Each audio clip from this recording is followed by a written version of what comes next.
మన పంట దిగుబడి పెంచుకోగలమే కానీ ఆ మట్టిలో దిగి నాట్లేసే పరిస్థితిలో ఆ మెషిన్ అయినా దిగాలే తప్పించి ఆ రైతు చేసే పని రైతే చేయాలి. ఆ రైతు పని కరెక్ట్గా చేసుకుంటే కనుక అతనికి భరోసా కల్పించే విధంగా గవర్నమెంట్లు పనిచేస్తే డెఫినెట్గా మెరాకిల్స్ సృష్టించవచ్చు అని చెప్పడానికి ఈరోజు ఆంధ్రప్రదేశ్లో రైతులు చూపిస్తున్న చొరవ కానీ రైతులకు ఎన్డీఏ కూటమిస్తున్న సపోర్ట్ కానీ ఒక ఉదాహరణగా మనందరూ కూడా చెప్పొచ్చు. ఇంతకుముందు నేను చాలా సందర్భాల్లో 2019లో కూడా నేను ఎమ్మెల్యేగా చేశాను. నేను ఎమ్మెల్యేగా చేసేటప్పుడు నా దగ్గర ఉన్న అగ్రికల్చర్ ఆఫీసర్స్ ఉండేవారు. వాళ్ళు నన్ను వారానికి ఒకసారి వచ్చి మేడం ఆ పనిముట్లు వచ్చినాయి, ఈ పనిముట్లు వచ్చినాయి, మీరు ఓపెన్ చేయండి, లేకపోతే ఆ యూరియా వచ్చింది, ఈ యూరియా వచ్చింది, మీరు వచ్చి వాళ్ళకి ఇవ్వండి. విత్తనాలు సరఫరా దగ్గర నుంచి ప్రతి ఒక్క దానికి కూడా మమ్మల్ని పిలిచి రైతులకు ఇప్పించే బాధ్యత ఇచ్చేవారు. కానీ నేను తర్వాత అబ్జర్వ్ చేస్తే 19 to 24 నేను అగ్రికల్చర్ ఆఫీసర్ అడిగేదని ఏమయ్యా ఒక్క ప్రోగ్రామ్ కూడా పేపర్లో రావట్లేదంటే మేడం వాటికి సంబంధించి మాకు ఏమీ రావట్లేదండి అని చెప్పేవారు. అంటే విషయం ఏంటంటే రైతుల మీద ఏదో డబ్బులు ఇచ్చేసాము మేము ఆ రోజు చెప్పినట్టుగా పప్పు పిల్లలు పంచినట్టు పనిచేసామన్నది కాకుండా ఈరోజు రైతులకు అసలు ఏం కావాలి, రైతులకు సాయిల్ టెస్ట్ దగ్గర నుంచి మొదలు పెట్టుకొని ఈరోజు వర్షాభావ పరిస్థితుల మీద ఆధారపడిన రైతులకు ఏ రకంగా చేయాలి, లేదు పంట కాలం నుంచి వచ్చే వాటర్ ద్వారా వచ్చే రైతులకు ఏం చేయాలి, వాళ్ళు ఎప్పుడు పంటలు పండిస్తున్నారు, వాళ్ళకి సాయిల్ టెస్ట్ ఏం చేయాలి, ఆ సాయిల్ టెస్ట్ లో ఏ రకాల పంటలు పండితే వాళ్ళకి ఉపయోగకరంగా ఉంటాయి, వాళ్ళకి ఎటువంటి విత్తనాలు వేయాలి, ఎటువంటి వంగడాలు ఇవ్వాలి, నాణ్యమైన విత్తనాలు ఇచ్చే దగ్గర నుంచి మొదలు పెట్టుకొని ఆ కార్యక్రమాన్ని పూర్తి చేసే వరకు అంటే ఓవరాల్ గా పంట పూర్తిగా చేతికొచ్చే వరకు కూడా మన వెనకాల నుంచి అగ్రికల్చర్ ఆఫీసర్స్ అదేవిధంగా జిల్లా యంత్రాంగం అంతా కూడా వారికి సహాయ సహకారాలు అందించే పరిస్థితి మనకి ఎప్పుడు కూడా రావాలి. కానీ ఈ రోజుల్లో మళ్ళా తిరిగి అదే పొజిషన్ మళ్ళా మనకి పునరావృతమయ్యే పరిస్థితి. మనందరికీ కూడా మీకు తెలుసు, విత్తనాలు పంపిణీ జరిగింది, పనిముట్లు పంపిణీ జరిగింది, ఆఖరికి పంట వేసుకున్న తర్వాత మనకి ఏదైనా యూరియా కానీ అదేవిధంగా పురుగుల మందు కానీ కొట్టడానికి డ్రోన్స్ కూడా ఉపయోగించుకునే డ్రోన్స్ కూడా ఈరోజు మనం అందరం కూడా మనం తీసుకొచ్చే పరిస్థితి.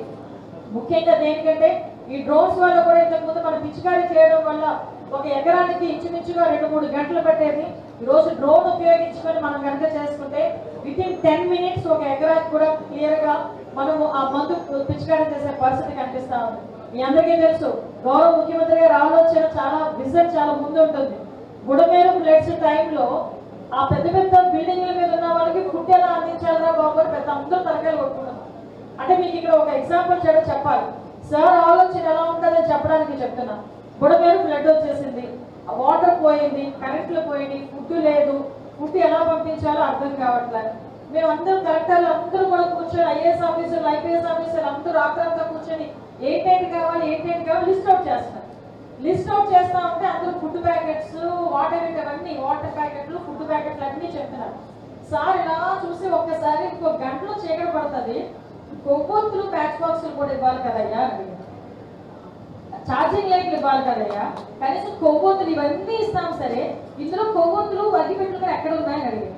అంటే అతని ఆలోచన గ్రౌండ్ లెవెల్ వరకు వెళ్తాదని చెప్పడానికి ఇది ఒక example.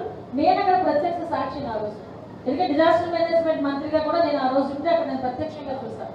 At the same time ఒక రైతుకి ఏం కావాలి, ఒక రైతు ఎంత అంటే స్మార్ట్ వర్క్ చేయాలి, హార్డ్ వర్క్ కాదు, స్మార్ట్ వర్క్ చేయాలి. స్మార్ట్ వర్క్ చేస్తే పంట దిగుబడి ఎంత పెరుగుతుంది దానికి అంచనా వేయండి అని చెప్పి గౌరవ ముఖ్యమంత్రి గారు మనకి ఇచ్చే సలహాలు.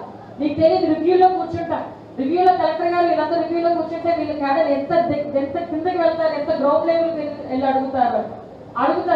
ఎస్ ఇప్పుడు ఈ మందు మనం యూరియా యూజ్ చేస్తున్నాం కదా, ఈ మందు యూజ్ చేసిన తర్వాత ఎంత దిగుబడి వచ్చింది, ముందు ఎంత దిగుబడి వచ్చిందని కూడా అడుగుతారు. అంటే వ్యవసాయాన్ని పట్ల ఆయనకున్న మక్కువ కానీ వ్యవసాయాన్ని సపోర్ట్ చేయాలి ఆయనకున్న ఆలోచన కానీ. ఈ రోజు ఆర్థికంగా విపరీతంగా మనకి చాలా ఇబ్బందులు ఉన్నాయి రాష్ట్రంలో.